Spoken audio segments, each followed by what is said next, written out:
You think a man who let his kids get taken should still live here? Barbara Whitlock said, her voice slicing through the afternoon heat.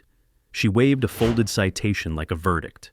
You've violated 3 community codes, Mr. Vellon, and I'm not waiting for another incident.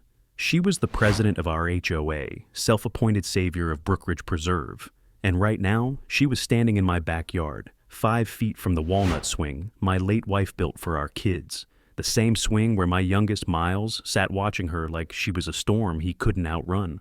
Barbara slapped the notice against my chest. Unauthorized surveillance equipment, non-compliant fencing. This neighborhood isn't your personal bunker. I wrote the privacy firmware myself, I said, keeping my tone even. Those sensors ping to a secure child safety network. You want the server logs? That flicker, half confusion, half panic, crossed her face. She wasn't used to pushback. If you're hearing this for the first time, don't scroll away. What Barbara did next is the reason a judge later sentenced her on live court TV. Subscribe now if you want to see how an HOA rulebook turned into a criminal case. My name's Marcus Vellon, I told her, because she always preferred the impersonal, like stripping names made people easier to find. Former U.S. Marshal, forensic security consultant. I spent 15 years designing child protection systems for shelters.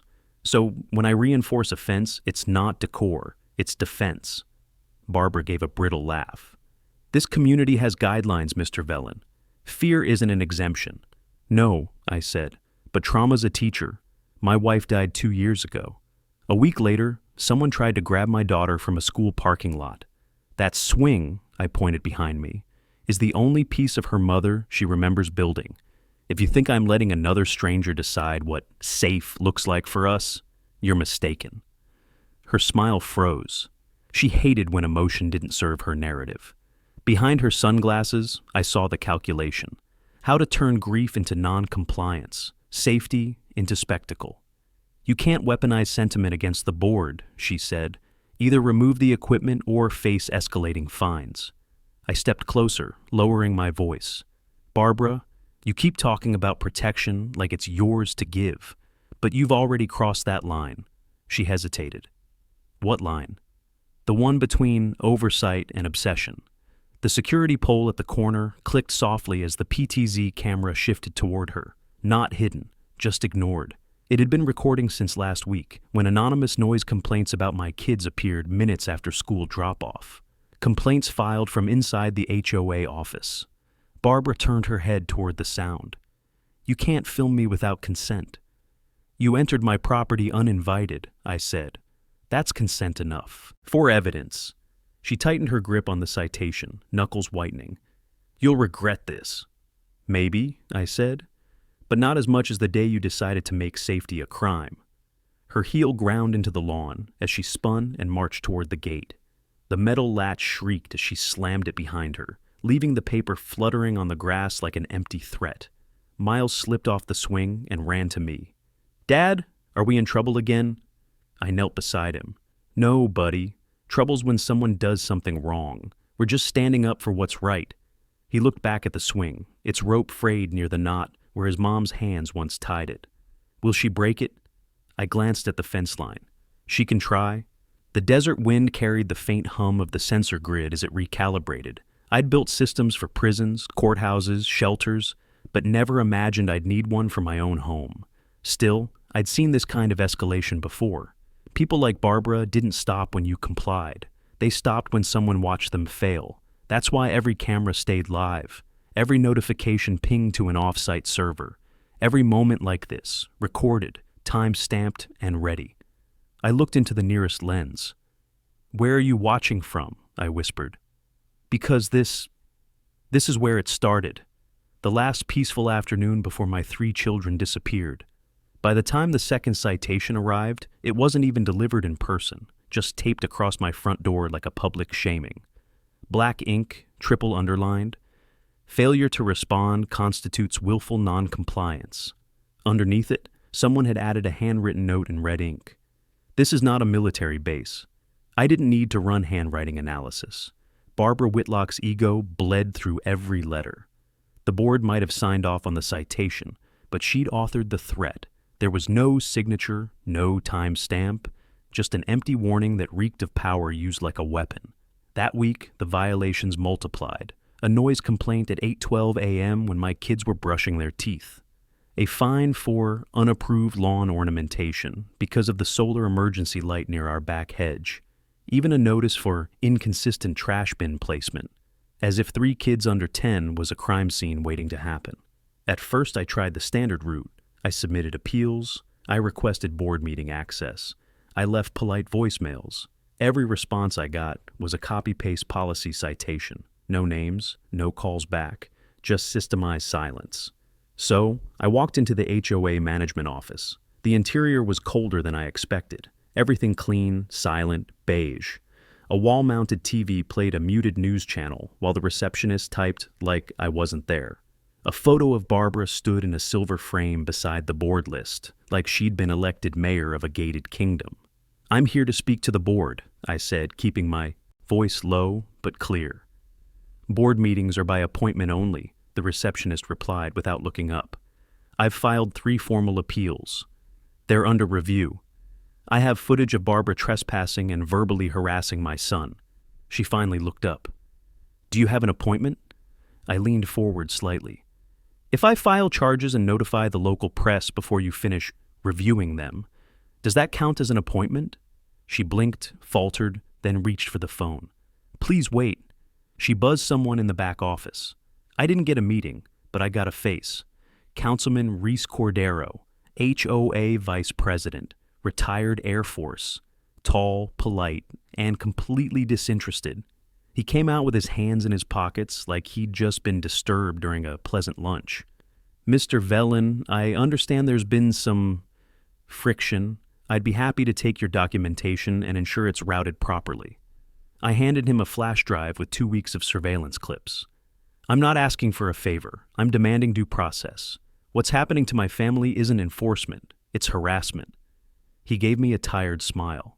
"With all due respect, sometimes people with prior law enforcement backgrounds struggle to adapt to civilian oversight. We all have to follow the same rules here." That was the script. It always was. Distrust the man who knows how systems work. Distract from the problem by attacking the tone.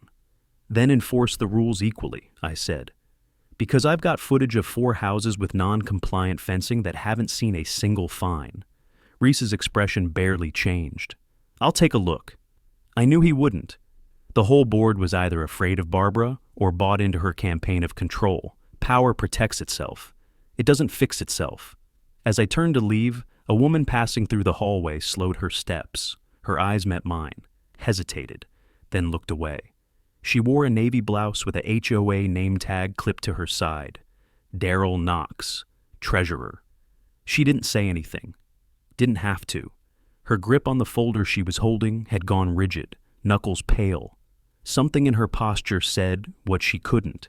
"You're not wrong, but they'll destroy you if you fight alone." Outside, the heat was sharper than I remembered. Maybe it was just the anger. I drove through the neighborhood slowly on the way back, watched as families trimmed hedges, washed cars, played fetch with golden retrievers, all the expected performances of peace. But behind one picket fence, I saw something different. A boy, maybe 10, sat on the porch beside a man in a motorized wheelchair. The ramp leading up to their doorway had been painted to match the sidewalk, but it still stood out, a soft slope against the uniformity, and nailed beside it was a citation notice, just like mine. Barbara's war wasn't just with me. She'd built her kingdom on fear disguised as order. My swing, that ramp, the sensor grids, none of it fit her design. That made us threats, which meant I wasn't fighting her alone. I just needed to prove it. The next board meeting wasn't scheduled for another 2 weeks, but the damage was already spreading. On Monday, the family in Unit 14 got fined for a makeshift canopy they'd set up for their daughter's birthday. Tuesday, the senior couple at Unit 7, Ken and Marla, were cited for clutter because of wind chimes on their patio. And Wednesday, I woke up to a noise complaint filed at 6:04 a.m. My kids weren't even awake yet. It wasn't enforcement. It was conditioning. Barbara Whitlock was turning minor infractions into public records to build a trail of disruption, like she was curating a file on everyone who challenged her authority. I knew the strategy. We used it during threat analysis operations overseas. Only there, it was for tracking insurgent patterns. Here, it was being used against neighbors, families, children. I needed a crack. Not in the policy, those were already thin. I needed one inside her team. The opportunity came 3 days later during a voluntary community town hall. Not an official HOA meeting, just an informal gathering to encourage compliance conversations. The email was plastered in cheery fonts and passive threats. Attendance wasn't mandatory, but non-attendance would be noted. I showed up. The chairs were set in neat rows inside the clubhouse meeting room, too cold with artificial air. A refreshment table sat untouched, all store-brand cookies and lukewarm water. Barbara stood near the front, holding court in her red blouse, her voice smooth as varnish. Not about punishment, she was saying, but about preserving the aesthetic and moral integrity of our neighborhood. That word, moral, landed like a threat. I stayed near the back, arms folded. Halfway through her pitch, I saw Daryl Knox walk in, carrying a thin binder and a worn leather bag. Treasurer, legal clerk by trade, quiet, careful. She didn't look at Barbara as she passed, just nodded once, found a seat near the side wall. That was my target. When the Q&A started, I asked the first question. Have any members of the board conducted unapproved property inspections without notifying residents? Barbara's eyes sharpened. All inspections are scheduled and documented according to HOA protocol. If you feel your rights have been violated, you're welcome to file a complaint. I did, 3 times, no response. A murmur rose in the room. Then, perhaps you're not following the proper channels, she said, with a polite smile that didn't reach her eyes. Beside her, Daryl's posture stiffened. She looked down. Her fingers clenched the edge of the binder until her knuckles paled. You're the treasurer, right? I asked, directing the question toward her, not Barbara. You handle disbursements and legal counsel spending? Daryl blinked. Yes. Did the board authorize legal consulting fees last month? Barbara stepped in fast. That's not public information. It becomes public if those funds are misused. Daryl didn't speak, but the tip of her pen snapped against the inside cover of her binder. Not a word, but a signal. She was reaching a limit. After the meeting, I waited near the front exit, let the crowd filter past. Most residents gave me wide berth. A few nodded, quickly, like they didn't want to be seen doing it. I kept my eyes on Daryl. She exited last, alone. Ms. Knox, I said as she passed, you seem like someone who still believes in right and wrong. She paused but didn't turn. I'm not asking you to break the board, I continued. Just, if something feels off, don't help them bury it. Still silent, but she nodded, barely, subtle, just enough. And then she walked away. That was it. No promise, no files, no grand confession. But it was the first fracture in the wall. Someone on the inside felt it too, that this had gone too far. I walked back to the parking lot. The sun had already dipped behind the stucco roofs, casting long shadows down the hedge line. My kids were waiting at home, probably watching cartoons and asking when I'd stop talking to the HOA people. They didn't know it yet, but the war over our swing, our fence, our peace, it was already underway. And I wasn't the only one ready to fight. The morning after the town hall, I found a new notice taped to my mailbox. This one was different. No fines, no warnings. Just a line in bold print. Gate access under administrative review. Temporary suspension, pending board confirmation. They were trying to lock me out of my own neighborhood. I stood there in the rising Arizona heat, fingers clenched around the paper, watching Barbara's little machine roll forward with surgical cruelty. No confrontation this time, just quiet isolation. A man cut off from his home, his kids, his dignity. Inside, the kids were finishing breakfast. Sophie was trying to pour orange juice one-handed while brushing her hair. Miles was singing to his cereal, and Dean was pretending not to hear either of them. I didn't tell them about the notice. Not yet. Instead, I drove straight to the main gate. The security kiosk had a glass window and a small fan humming lazily inside. Jeff, the weekend guard, spotted me coming and leaned forward with the kind of practiced disinterest that only comes from dealing with HOA politics daily. Morning, Mr. Vellon. Is my access revoked? He blinked. No one said anything to me. I showed him the paper. Then someone's jumping protocol. Jeff took it, skimmed it, and whistled low. This came from Barbara? No signature, just system header and HOA letterhead. He leaned back in his chair, frowning. They can't actually restrict gate access without board approval, not unless it's a security emergency or a verified code breach. I haven't changed my codes. Yeah, he said quietly, but someone might have accessed them. That landed cold. I left the kiosk and drove the perimeter of Brookridge Preserve again, slower this time. Watched for signs I'd missed before. Most homes looked identical, sandstone beige, double garage layout, narrow hedges designed to discourage customization. But then, I passed the west cul-de-sac and saw something that didn't belong. A white panel van, no logo, no plates, parked a little too far from the curb. It wasn't unusual for contractors to be on site, landscapers, pest control, HVAC, but they always had markings. Barbara was obsessive about vendor compliance. Yet this van sat there quietly, idling, engine running. I pulled over, didn't approach, just watched. Through the tinted windshield, I saw a shape shift. Someone in the driver's seat. Male, sunglasses, no phone out, no clipboard, just waiting. I circled the block once, then twice. The van didn't move. On the third pass, it was gone. Back home, I checked the sensor grid logs. My perimeter readings had spiked between 3:44 and 3:49 a.m. A momentary flux near the back fence. Nothing breached, just enough activity to trigger the system's passive alert. Miles's swing had swayed slightly. The time-stamped clip showed nothing conclusive, just air and motion. But I knew what I was looking at. Pressure testing. They were mapping my system, probing for gaps. Barbara hadn't just declared war. She was preparing for a strike. I called the county recorder's office and requested the HOA's security vendor list. Took them 45 minutes to get back to me. No new vendor approvals in the last 6 months. No new contracts, no white panel vans. That night, I added another layer to the sensor net. Motion heat triggers on the south side and magnetic latch detectors on all rear-facing windows. Not because I was afraid, because I'd seen what happened when bad actors tested a weak link and no one responded. This was my house, my line. But the next morning, everything changed. It was a Thursday. I was in the middle of checking the latch logs when I heard Dean scream from the hallway. I bolted out of the home office and found him pointing at the front door.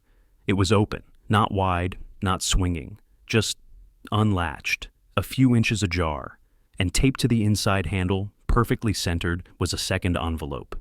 Inside, a new violation.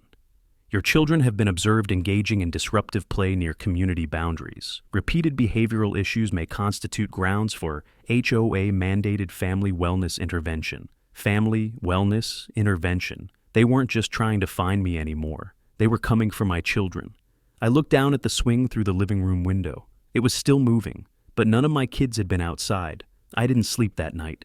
I sat in the living room with every interior, light off, watching the front lawn through a thin slit in the blinds. The latch on the door had been resecured, reinforced with an extra deadbolt I installed from a drawer of backups I hadn't touched since my Marshall days. The swing creaked outside every few minutes, catching just enough breeze to remind me it was still there. At 2:17 a.m., the motion alert chimed again. Not on the porch this time, side yard. I brought up the live feed, just static. For 3 seconds, then darkness. Sensor 3 was offline. I grabbed the backup tablet and pulled the thermal monitor, a faint heat bloom fading near the fence line, a handprint on the metal. They were testing the boundaries again, watching, measuring what I could see, what I would react to, and I was done waiting. By sunrise, I was already in motion. I sent my kids to their aunt's place on the far side of town. Last-minute sleepover, no questions asked. Then I called in a favor, not from law enforcement. They'd ask for a warrant or tell me to let the process work. No, this call went to someone who owed me, someone who ran a small commercial drone repair business and didn't blink when I said I needed an airborne asset with 360-degree panoptic capture and suboral microphones. It arrived in a padded case by 10 a.m., no questions asked. I launched it from the rear patio, high enough to hover silently over Brookridge's central loop, but low enough to catch license plates, badge numbers, and quiet conversations just out of sight. I didn't expect much, just proof, a pattern, maybe a vehicle match to that white van. What I got was something else entirely. At 11:48 a.m., the drone picked up 2 figures outside the HOA office, Barbara Whitlock and Daryl Knox. Daryl was pacing, arms crossed. Barbara stood still, her tablet clutched to her chest like a shield. There was no audio from that distance, but the body language said enough. Barbara pointed toward the north entrance of the community. Daryl shook her head, lips drawn tight. Then Barbara leaned in, said something that stopped her cold. Daryl's shoulders slumped, her gaze dropped. Then Barbara handed her the tablet. Daryl took it, reluctantly. I snapped a screenshot from the drone's feed. The timestamp was clear, less than 24 hours after my door was opened without consent, and now the treasurer was being handed the digital keys to something. I brought the drone lower, cautiously. A few minutes later, Daryl disappeared into the back entrance of the office. Barbara stayed behind, tapping furiously on her phone. That was when I made a second call, this time to Nolan Reeve, a retired journalist who now ran a legal reform blog out of his garage in Phoenix. He specialized in HOA abuse stories, the kind that got buried locally but exploded nationally when paired with footage, timestamps, and a named aggressor. "You're going to want to see what I'm sitting on," I said. He agreed to meet that afternoon. By 3 p.m., Nolan and I were standing over my kitchen table reviewing a compilation of violations, timestamps, and drone footage. I didn't need him to run the story yet. I just needed him to confirm what I already feared.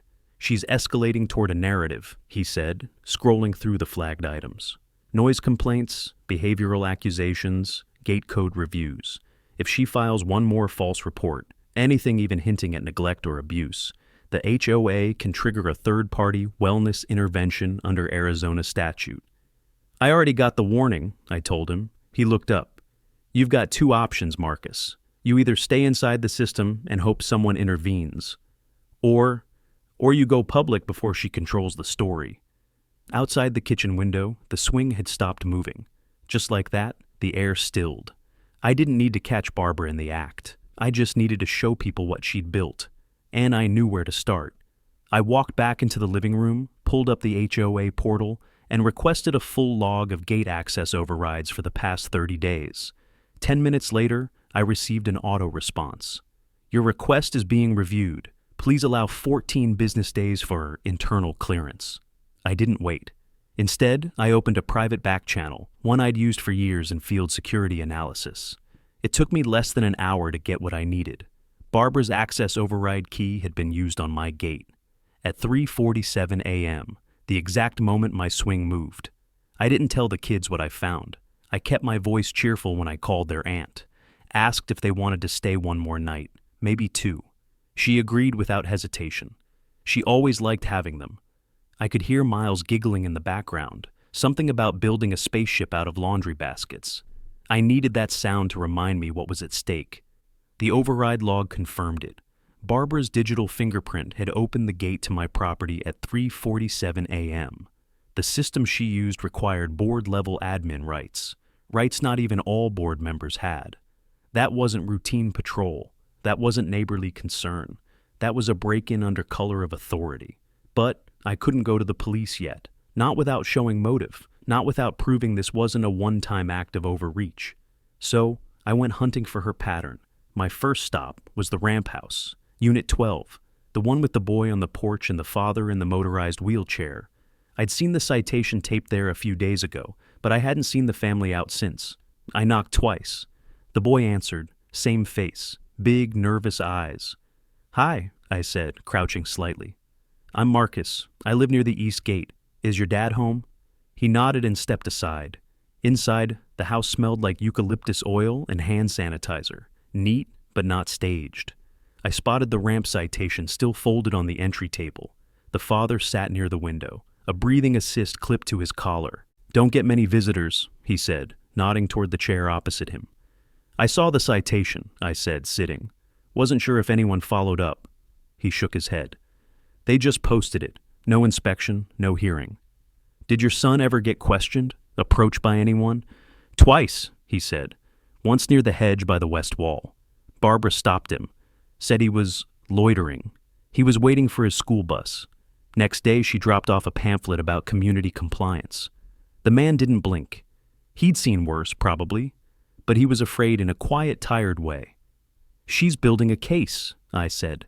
"On me, on you, on families that don't fit her picture. It's not about rules, it's about control. He nodded once. You can't fight her alone. I'm not planning to. I thanked him, gave his son a high five, and left with more than I came for. Not evidence, but alignment. Someone else who saw the same shape forming behind the curtains. Back home, I reviewed the drone footage again, paused on Barbara's handoff to Daryl, zoomed, adjusted contrast, tried to catch the angle of what was displayed on that tablet screen, and there it was. For a split second, a file directory. One folder stood out, bolded. Escalation, Phase 2. The label wasn't proof, but it was enough. I pulled out the tablet I used for audit reviews and began assembling what I called a pattern brief, a timeline that linked every violation, override, unauthorized entry, and complaint filed across multiple properties. I didn't just use my own data. I canvassed every neighbor I could trust. Quiet knocks, soft questions, no pressure, just, have you had any new citations, any visits? Enough of them said yes that I knew I wasn't imagining it. The final timeline spanned 46 days, 6 families, 9 noise complaints, 4 wellness warnings, and 2 override entries, both between 3 and 4 a.m. The swing outside barely moved that day. The wind had died down, but I still checked the rope every hour, made sure the knot Ella tied hadn't come loose. It was still solid, still held. At dusk, I set the tablet on the porch railing and played the drone footage back again. Barbara's voice wasn't audible, but I could read her face. She wasn't nervous, she was preparing to push me past the edge, then point and say I broke myself. But she made one mistake. She forgot what happens when you push a man who's already lost everything, but the reason he's still breathing. I didn't just have evidence now. I had a pattern. I had motive. And when the time came, I'd make sure the cameras were watching her, just like she'd watched us. I didn't go to Daryl Knox's house. That would have made her a target before she had the chance to decide whose side she was on. Instead, I waited. 3 days passed without a single notice, which wasn't peace. It was preparation. Barbara's strategy didn't stall unless she was setting something up. I kept the kids at their aunt's. I reinforced the perimeter again. And I kept the drone circling from dusk till midnight, logging everything. Then on the 4th morning, I found something strange in the mailbox. Not a citation, not even a letter. Just a flash drive in a blank white envelope. No return address, no message. I brought it inside, scanned it on an isolated terminal. No viruses, no back doors. Just one folder, time-stamped the night before. It was labeled Board Internal. I opened the first file. It was a screen capture, HOA board chat logs from the internal portal. Time-stamped entries between Barbara, Reese Cordero, and Daryl. Barbara was directing the conversation. We need psychological context for the escalation order. If the father shows signs of instability, we can cite family behavioral impact. Reese replied, Is there precedent for intervening with minors? Barbara, we can initiate a third-party wellness check. If the complaint matches prior behavior logs, CPS has no reason to delay. Then Daryl's message, buried beneath the others. He's not unstable, he's cautious, and you're lying. No response after that. Just a system timestamp marking that Daryl's admin access had been temporarily restricted for compliance review. I sat back, breath locked in my throat. She'd tried to stop it from the inside, and Barbara cut her out. I checked the metadata. The files had been downloaded at 2:03 a.m. Daryl had taken a risk, a real one. So I returned the favor. That evening, I drove to the back of the HOA office and parked where the cameras wouldn't catch me. Not trespassing, just waiting. At exactly 6:22 p.m., the side door opened. Daryl stepped out, binder in hand, moving fast. She didn't see me at first, but when I stepped out of the shadow, her eyes didn't widen. She didn't gasp. She just looked tired. I got it, I said, holding up the envelope. I can't send anything else, she said quickly. They're watching all board logins. I had to download it through a mirrored admin page I used for test billing. You left a trace? No, she said. I copied it to the flash drive, deleted the session, wiped the cache, but they'll know someone accessed it. Barbara already restricted your access. I know. She hesitated. Her hands gripped the binder so tightly it bent at the spine. They're trying to build a parental unfitness case, she said, voice low. They'll make it look like a wellness check, but it's a custody leverage tactic. If CPS intervenes, they can cite community safety violations. For a swing, for surveillance cameras, for being a father they couldn't control. I looked at her, really looked at her. Her posture was straight, but her eyes were red. She wasn't sleeping either. "Why help me?" I asked. She gave a quiet laugh. "Because I have a daughter too. And last year, Barbara tried to find me over a sensory canopy I set up for her on our porch. Said it was visually disruptive. My daughter has epilepsy. She can't even play outside during the day." I said nothing. I didn't have to. "Take it public," she whispered. "Everything. You can't win this behind closed doors. They've rigged the system too long." Then she turned and walked to her car without looking back. I stood there in the falling dusk, binder pressed against my side, heart pounding with something I hadn't let myself feel in days. Momentum. It wasn't over, not yet. But I wasn't fighting alone anymore. I got in the car and drove straight to the tech hub where I kept a private workstation. No Wi-Fi, no synced drives, just raw, isolated data and a silent room with no back doors. The binder held receipts, meeting logs. Draft citations never filed but saved in case the narrative needed reinforcement. Even a drafted report for CPS, unsigned but templated for Barbara's approval. They hadn't just planned a strike, they'd rehearsed it. And if I played this right, the world was about to watch it fall apart in real time.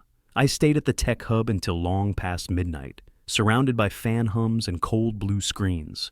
No music, no noise, just me and the evidence. More than enough now to end this if I moved precisely. I didn't just want to stop Barbara. I wanted the world to see exactly how she operated. No ambiguity, no spin. I wanted every word, every time-stamped lie, every drafted citation and deleted message to be laid bare. So, I started building the file. Not a police report, not a lawsuit, a broadcast. A digital dossier engineered not for courtrooms, but for the court of public opinion. I structured it like a case file, evidence folder by folder, HOA abuse history, drone footage, override logs, even footage of Barbara berating a neighbor's child for unauthorized chalk art on the sidewalk. I clipped that one down to 11 seconds, the perfect bite-sized dose of authoritarian cruelty. Then I named the file, Community Control, How One HOA President Turned Safety into Surveillance. I didn't sleep. By dawn, the structure was done. Now I needed eyes. The first contact was Nolan Reeve, the journalist who'd helped me identify the wellness play. I sent him the dossier preview through a secure drop link, passworded and trace-proof. He replied within 20 minutes. "You want this quiet or explosive?" "Explosive," I texted back, "but bulletproof, every source verified, every clip time-anchored." He didn't hesitate. "Give me 2 days. This drops Monday at noon." That gave me a window, 48 hours to prepare the secondary phase. Distribution, social pressure, internal HOA disruption. I knew Barbara. She'd preempt if she sensed a leak, try to discredit me, maybe even accelerate her family intervention plan before the video dropped. So I needed insurance. That afternoon, I visited the 6 other residents who'd received aggressive citations in the last month. 3 of them had already started looking at moving out. One, the man with the wheelchair, had sent a letter of complaint to the board and gotten a fine the next day for soil erosion. I didn't ask them to testify. I just asked for permission to record short, factual statements about their experience. No emotion, just time, date, and description of the violation. 5 agreed. By sunset, I had 6 voices, 6 faces, 1 HOA board, and the final touch, a map overlay. I took the Brookridge layout and marked every property that had received escalating HOA action in the last 60 days. Then I overlaid that with public records on income level, family status, and property customization requests. The pattern wasn't just real, it was surgical. Single parents, disabled residents, anyone with a visible deviation from the brochure-perfect image Barbara worshipped. That night, I pulled one final file from the binder Daryl had handed me. It was a PowerPoint draft, Barbara's voiceover script for a promotional video about HOA leadership success stories. Slide 3. Through firm oversight and community-first values, we have preemptively corrected potential escalations before requiring costly legal involvement. Preemptively corrected. That was her phrase for intrusion. Surveillance. Control. I clipped that audio line into the center of the upcoming video, just before the drone footage of her handing Daryl the tablet outside the HOA office. It was perfect.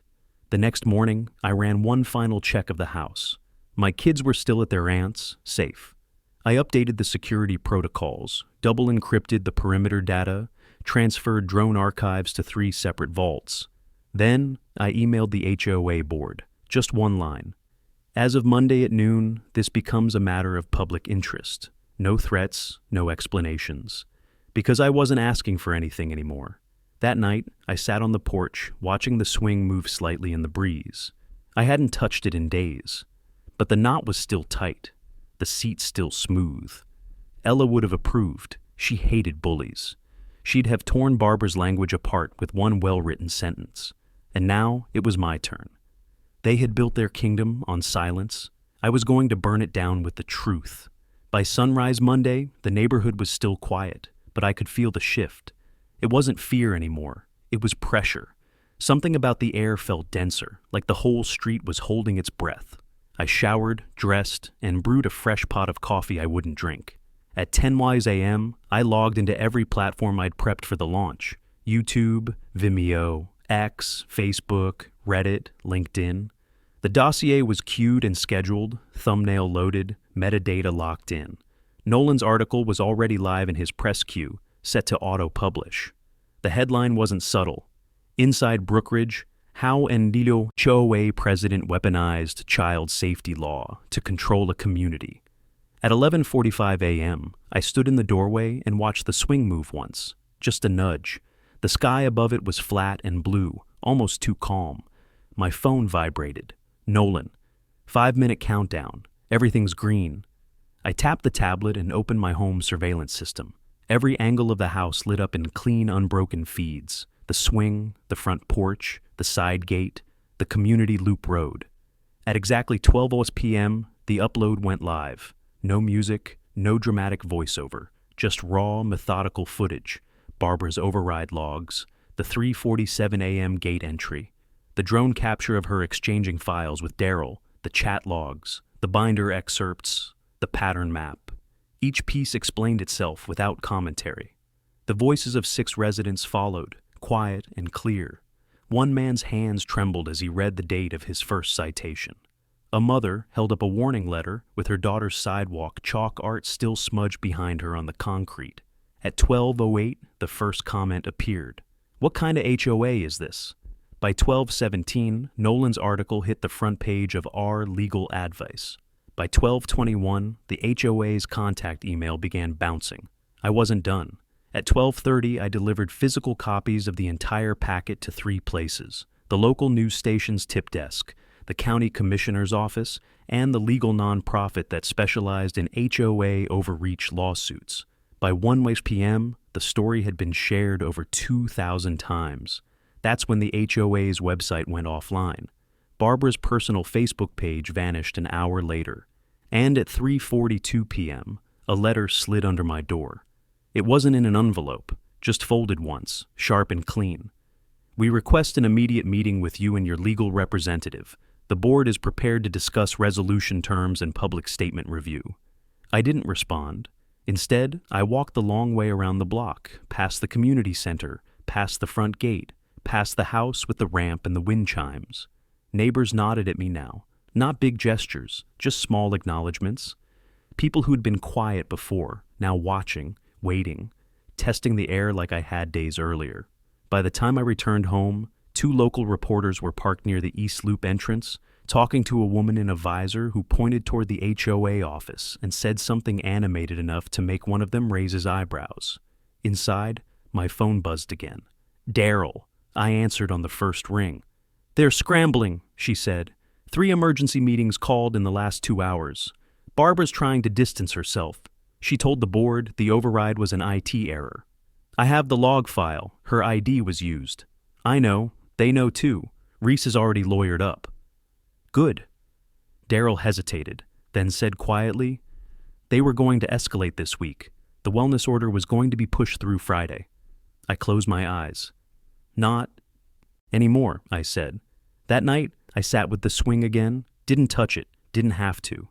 It sat steady and still under the porch light, like it knew the weight it had carried had finally shifted. The camera above the door clicked once as it adjusted its lens, and I smiled for the first time in days. Barbara had built her power in silence, but now every word was public. Every lie was backed up and mirrored 10 times over, and the whole world was watching. By Tuesday morning, Brookridge Preserve was no longer a quiet neighborhood.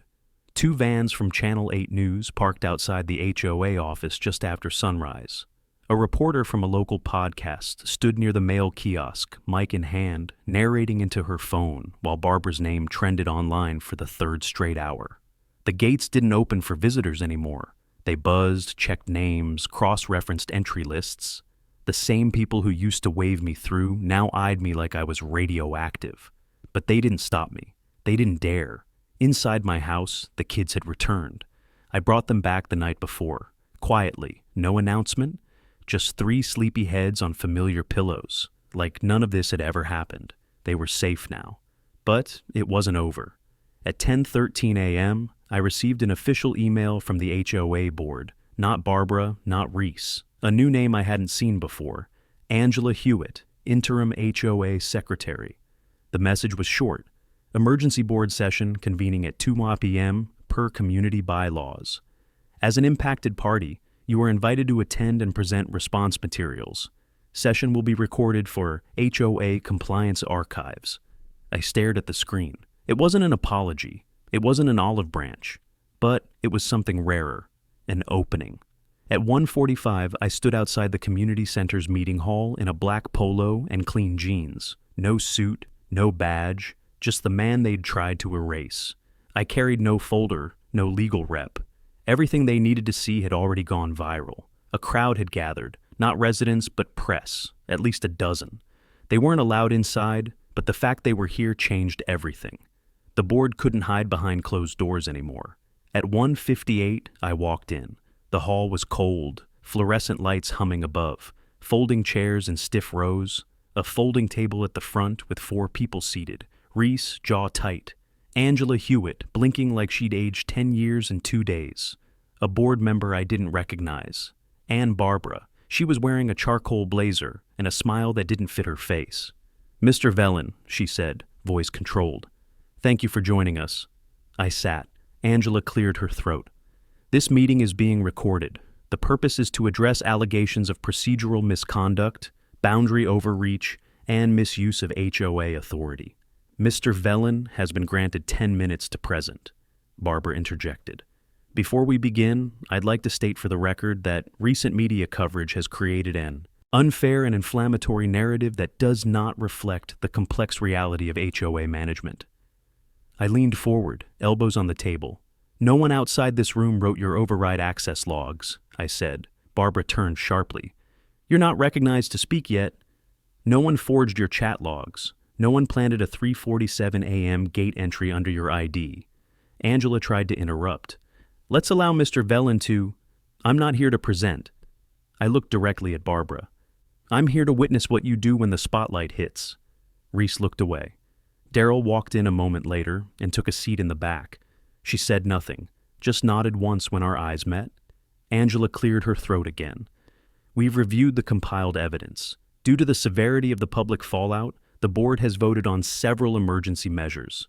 Effective immediately, Barbara Whitlock is suspended pending further investigation." Barbara's head snapped toward her. "That's not a majority vote." Angela lifted a printed page. "It was, after your resignation email was submitted last night." Barbara went silent. A ripple went through the room. Angela continued. "Furthermore, the HOA will be conducting an independent audit. All override codes will be suspended. All prior citations issued under unilateral authority are frozen pending review." I sat back in the chair and exhaled. Not victory, not yet, but motion in the right direction. Then Angela looked at me. "We also ask that you allow the board time to rebuild, to regain community trust." "I'm not here to burn it down," I said quietly. "I just want it to be honest." The meeting ended in 20 minutes. There was no applause, no confrontation. But outside, as I stepped back into the sunlight, cameras started flashing, and behind me, the door to Barbara's empire finally closed. The chairs were already set when I arrived. It was standing room only inside the Brookridge Preserve Community Center. Not just residents, press, activists, HOA attorneys, even a representative from the State Housing Oversight Committee. No one whispered anymore. No one looked away. Everyone faced forward. Barbara Whitlock was already seated at the front table, stiff and composed, her lips tight as thread. She wore a gray suit this time. No HOA badge. Just a stack of manila folders beside her, and a practiced calm that cracked every time the cameras flicked toward her. Angela Hewitt opened the meeting promptly at 2 p.m. sharp. This emergency hearing is convened under Article 5, Section 2 of the Brookridge Preserve Community Charter. In accordance with state-mandated public transparency requirements, the floor will recognize Marcus Vellon for an open statement. The lights dimmed slightly, not for drama, just so the projection could be seen. I walked to the podium. I didn't carry papers, didn't need them. Everything was already on screen. The first slide showed the override. Logs, Barbara's admin key, 3:47 a.m., access granted. The timestamp glowed like a red dot between her name and mine. Then came the chat logs. The phrasing Barbara had used. The thread where she suggested using family behavioral language to justify CPS intervention. The line about building plausible escalation pathways. People murmured. I let it settle before clicking again. The drone footage played, Barbara outside the HOA office, handing Daryl the tablet. The audio overlay read her scripted promotional draft in her own voice. We correct issues preemptively before legal steps become necessary. I turned from the screen and looked out across the room. My wife died 2 years ago, I said. We moved here for safety. For quiet. I built a swing for my kids to remember her by. I installed privacy shielding. I taught my children how to feel secure again. And this board, this woman, decided that didn't match the HOA's image. Barbara's mouth twitched. She didn't speak. I continued. I have been cited, fined, threatened, and surveilled. My children were watched. My home was entered illegally. And when that failed, she prepared to have my parenting questioned. My family divided. For what? Property uniformity? The swing footage played next. A slow, steady shot. Just motion and quiet wind. In this chair, my youngest sat when Barbara trespassed and handed me a citation inches from his face. The board called it enforcement. I call it something else. I stepped back. Angela stood. This board has reviewed the documentation provided.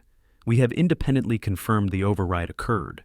We have confirmed inappropriate language and directives in internal communications. We have verified resident complaints dating back 6 months. She turned to Barbara. Effective immediately. You are removed from the Brookridge HOA board. Your privileges are revoked pending further legal review. The county has been notified, and a formal investigation will proceed.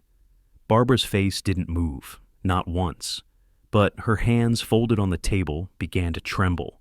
Reese Cordero cleared his throat. For the record, I resign effective today. Angela nodded. Daryl remained silent at the back of the room, arms crossed tightly.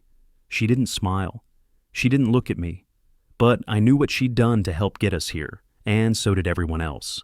Angela closed the meeting. As the room erupted, press crowding forward, residents standing to talk, argue, react, I stayed still for a moment, just breathing. Someone clapped once, then another, and then the whole room joined in. Not for me, but for what had broken. Outside, reporters waited. Inside, a woman who thought no one could ever touch her authority now sat alone, stripped of the title she had clutched like a weapon.